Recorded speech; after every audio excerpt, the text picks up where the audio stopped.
ప్రకటించిన ఫలితాల్లో మంచి రిజల్ట్స్ తెలుగు స్టేట్స్కి రావడం జరిగింది. ఈ రిజల్ట్ రావడం వెనుక విద్యార్థుల కృషి, దాంతోపాటు వాళ్ళ తపన, ఇవన్నీ ఎన్నో ఉన్నాయి. ఈ విద్యార్థుల సక్సెస్లో మేము కొంచెం భాగం కాగలిగినందుకు మాకెంతో ఆనందంగా ఉంది. నేను చెప్పేది ఏంటంటే, కృషి చేస్తే ఏ రోజు ఒక రోజు మీకు కావాల్సింది వస్తుంది అనడానికి నిదర్శనమే మన దగ్గర ఉన్న సాయి వినోద్, సాయి చైతన్య స్టోరీ మీకు చెప్తాను. తను NIT ట్రిచీలో చదువుకున్నాడు. అక్కడి నుంచి prelims, mains, interview, forest service, ఫైనల్గా ఈరోజు IASలోకి వచ్చాడు. అంటే ప్రిలిమ్స్లో ఫెయిల్ అయ్యాడు, తను మెయిన్స్లో ఫెయిల్ అయ్యాడు, ఇంటర్వ్యూ దగ్గర ఫెయిల్ అయ్యాడు, తర్వాత ఫారెస్ట్ సర్వీస్ వచ్చింది, ఈరోజు ఫైనల్గా IAS వచ్చింది. అలానే Sai Vinod IIT Kharagpur student, is a bright student. Forest service వచ్చింది, అంతకుముందు కూడా ఇంటర్వ్యూకి వెళ్ళాడు. ఈసారి తనకు IRS ఇండియన్ రెవెన్యూ సర్వీస్ రాబోతోంది. అంటే తను 6 అటెంప్ట్స్ ఇచ్చాడు. అండ్ ఇక్కడ అటెంప్ట్స్ ఎన్ని అనే దానికంటే 6 సంవత్సరాలు వాళ్ళు పడే కష్టాన్ని ఒకటి గుర్తుపెట్టుకోండి. సివిల్ సర్వీసెస్ ప్రిపేర్ అవ్వాలంటే మంచి ఎన్వైరన్మెంట్ ఉండాలి. మంచి ఎన్వైరన్మెంట్ అంటే ఎకో సిస్టమ్. 10 మంది సీరియస్ స్టూడెంట్స్ ఎక్కడుంటే సక్సెస్ అక్కడే ఉంటుంది. రెండో విషయం గుర్తుపెట్టుకోవాల్సింది ఏంటంటే ఎకో సిస్టమ్. లా ఎక్సలెన్స్ గురించి నేను చెప్పేది ఏంటంటే, ఒక ఎకో సిస్టమ్ క్రియేట్ చేయడానికి ప్రయత్నిస్తాను ఇక్కడ. అంటే సీరియస్ స్టూడెంట్స్ అందరూ కలిసి ఒక చోట ఉండే ఒక ఏర్పాటు. అంటే టీచర్ 20% ఇస్తే, మెంటోర్ 20% ఇస్తే, రిమైనింగ్ 60-70% స్టూడెంట్ తన ఫ్రెండ్స్ మధ్యలో ఉన్న ఎన్వైర్న్మెంట్ దగ్గర నేర్చుకుంటాడు. మనం ఇవ్వాల్సిన జస్ట్ గైడెన్స్ మాత్రమే వాళ్ళు అచీవ్ చేయగలుగుతారు. ఎప్పుడైనా లోగా ఉన్నప్పుడు నేను మీకున్నాను అని ఒక ధైర్యం చెప్పడమే మనం చేయాల్సింది. అది మాత్రమే ఇక్కడ చేయడం జరిగింది. అలానే మనతో పాటు మనోజ్ ఉన్నాడు. మనోజ్ పేరు మీరు నెక్స్ట్ ఇయర్ చూస్తారు. ఇయర్ ఆల్రెడీ ఒకసారి చూసాం న్యూస్లో. 11th ర్యాంక్ వచ్చింది తనకు. తను పైన చదువుకుంటున్నాడు. నెక్స్ట్ రేపు మేలో జరగబోయే ప్రిలిమ్స్కి TGPSCలో 11th ర్యాంక్ వచ్చింది తనకు. తను ఆల్రెడీ సబ్ కలెక్టర్ ర్యాంక్ వచ్చింది. సో వీళ్ళందరి దగ్గర చూడాల్సింది ఒకటే, శ్రమ ఏవ జయతే, కష్టం చేస్తేనే విజయం కలుగుతుంది. అది ఒకటే గుర్తుపెట్టుకోండి. లా ఎక్సలెన్స్ ఒక యునీక్నెస్ అనే ఒక మాట చెప్పడం ఏంటి అంటే, సివిల్ సర్వీసెస్లో teaching and coaching 20-30% role play చేస్తే, గైడెన్స్, మెంటార్షిప్ అండ్ సపోర్ట్ ఇవి 80% రోల్ ప్లే చేస్తాయి.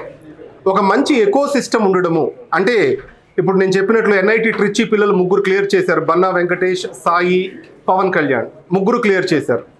అంటే సీరియస్ స్టూడెంట్స్ ఒక ఎకో సిస్టంలో ఉంటే అప్పుడే సక్సెస్ వస్తుంది. ఆ ఎకో సిస్టమ్ క్రియేట్ చేయడమే నా ప్రత్యేకత, ఆ లా ఎక్సలెన్స్ ప్రత్యేకత. ఆ ఎకో సిస్టమ్ క్రియేట్ చేయడానికి ప్రయత్నిస్తూ ఉంటాను నేను. ఈ ఎగ్జామ్లో ఎప్పుడూ కూడా ప్రతి ఒక్కరూ నేర్చుకుంటూ ఉండాలి. ఈ ఎగ్జామ్ అనేది చాలా అంటే మనిషి యొక్క ప్రతి నరాన్ని లాగుతుంది, టెస్ట్ చేస్తుంది.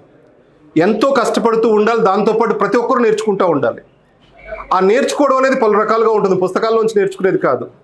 ఆ విద్యార్థి ఆలోచన విధానం నుంచి, అతను పడే కష్టం నుంచి, అండ్ వీటి నుంచి నేర్చుకోవాల్సి ఉంటుంది. ఇప్పుడు ఇంటర్వ్యూకి సెలెక్ట్ అయిన 77 మందిని మనం చూస్తున్నాం, సెలెక్ట్ అయిన వాళ్ళని మన ఇన్స్టిట్యూట్ నుంచి.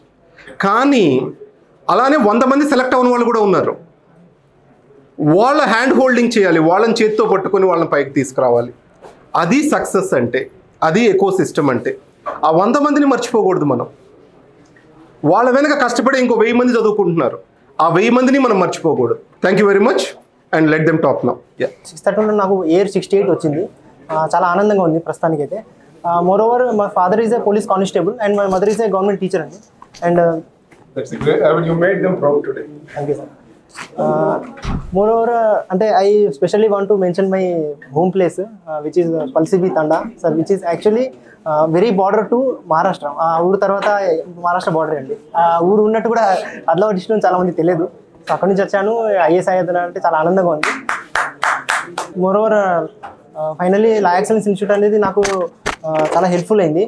ఎందుకంటే they use to provide the mentorship in a all round way అన్నట్టు. ఫర్ ఎగ్జాంపుల్ ఇక్కడ 3rd ఫ్లోర్లో చాలామంది మెంటర్స్ ఉంటారు. మరోవర్ మా ఫ్రెండ్ కూడా ఒకతను మెంటర్గా ఉండేటోడు. సో వాళ్ళు కూడా ఎప్పుడైనా ఒక 2 స్టెప్స్ వేస్తే మనకు ఏమైనా డౌట్ వస్తే ఆ మెంటర్ దగ్గర మాట్లాడితే మనకు ఆ కాన్ఫిడెన్స్ అనేది, ఆ డౌట్స్ అనేది మొత్తం క్లియర్ అయిపోయింది. రాంబాబు సార్ కూడా ఎప్పుడైనా కిందనే ఫస్ట్ క్యాబిన్లోనే ఉంటారు. వెరీ మచ్ అప్రోచబుల్ అన్నట్టు. ఎప్పుడైనా ఇంటర్వ్యూ కానీ మెయిన్స్ కానీ ఏదైనా డౌట్ వస్తే సార్తో క్లియర్ చేస్తే చాలా ఆనందంగా అనిపించేది. లా ఎక్సలెన్స్ ఇన్స్టిట్యూట్ మెంటర్షిప్పే కాకుండా టెస్ట్ సిరీస్ కూడా వాళ్ళ టెస్ట్ సిరీస్ కూడా నాకు చాలా హెల్ప్ఫుల్ అయింది. ఈవెన్ రీసెంట్గా అండ్ మోర్ ఓవర్ నా సెకండ్ ఇంటర్వ్యూ అప్పుడు కూడా రిసార్ట్ ప్రోగ్రామ్ అనేది వాళ్ళు అరేంజ్ చేశారు, ఇంటర్వ్యూ గైడెన్స్ ప్రోగ్రామ్ అని అంటారు. సో అక్కడ కూడా చాలామంది స్పీకర్స్ అనేది వచ్చారు, more over from various backgrounds. So వాళ్ళది కూడా మాకు ఇంటర్వ్యూలో ప్రతి స్టేజ్లో ఏదైతే మన డాఫ్కి రిలేటెడ్ ఏదైతే మన హాబీస్ కానీ ఏదైనా డాఫ్కి సంబంధించిన ఏమైనా కరెంట్ అఫైర్స్ కానీ ఏదైనా ఉందో దానికి కూడా చాలా హెల్ప్ఫుల్ అయింది. The way we should interact with the panel members అనేది అక్కడ నాకు చాలా నేర్చుకున్నట్టు అనిపించిందండి. I specially want to mention 2 of my friends who is a very close friend. వాళ్ళు కూడా ఈసారి నాతో పాటు ఇంటర్వ్యూ ఇచ్చారు. మేము ముగ్గురం సెలెక్ట్ అయితే అనుకున్నాం కానీ వాళ్ళు అవ్వలేదు. వాళ్ళ బాధ ఏందో నాకు అర్థమవుతుంది, ఎందుకంటే నేను లాస్ట్ 5 times ఫెయిల్ అయ్యాను. నేను ఏ లైన్కి అవతల వైపు ఉన్నప్పుడు లైన్కి యువతల వైపు ఉన్న వాళ్ళని నేను ఇప్పుడు వెళ్తాను అని అనిపించేది నాకు. సో లైన్ యువతల వైపు నేను ఉన్నాను, వాళ్ళు లేరు, కానీ ఆ బాధ ఏందో నాకు అర్థమవుతుంది. కానీ ఇన్ కేస్ మీకు అటెంప్ట్స్ ఉంటే మీరు ఇంకోసారి ఎఫర్ట్స్ పెట్టండి.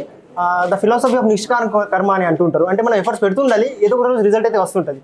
ఫర్ ఎగ్జాంపుల్ నిన్న నైటే నేను ప్రిలిమ్స్ అవుతున్నాను, నైట్ 1 o'clock వరకు మా రూమ్మేట్తో నేను ప్రిలిమ్స్ సాల్వ్ చేస్తున్నాను, ఎందుకంటే ఈ అటెంప్ట్ అవుతుందో అవ్వదో అని తెలియదు, ప్రిలిమ్స్ అటెంప్ట్ ఉంది, దాన్నైనా కరెక్ట్గా సాల్వ్ చేయాలి అన్నట్టు క్లియర్ చేయాలని అదే ఉన్నాను. సో రిజల్ట్ అయితే వచ్చింది. ఈ రిజల్ట్ అనేది మొత్తం క్యూములేటివ్ ఎఫర్ట్స్ వచ్చిందని అనుకుంటున్నాను. అలానే ఎవరైతే అవ్వలేదో ప్రిలిమ్స్ అయినా కానీ మెయిన్స్ అయినా కానీ ఇంటర్వ్యూ అయినా కానీ అవ్వకుంటే అటెంప్ట్స్ ఉంటే అటెంప్ట్ ఇవ్వండి. ఇన్ కేస్ అటెంప్ట్స్ అయిపోతే there is a life beyond UPSC అన్నట్టు. ఇండియా ఏదైతే ఎంత ఫాస్ట్గా అయితే ముందుకెళ్తుందో అక్కడ ఆపర్చునిటీస్ కూడా చాలా పెరుగుతూ వస్తుంది. ఆపర్చునిటీస్ని యూజ్ చేసుకోండి. ఇంకా ఇంకోటి ఏంటంటే చాలామందికి ఇండియన్ ఫారెస్ట్ సర్వీస్ గురించి తెలియదండి. సో ఎవరికైతే టెక్నికల్ బ్యాక్గ్రౌండ్ ఉందో ఇండియన్ ఫారెస్ట్ సర్వీస్ ఎలిజిబిలిటీ ఎవరైతే ఉందో దాన్ని కూడా ప్రిపేర్ అయిపోయి మంచి సర్వీస్గా మీరు పొందొచ్చు.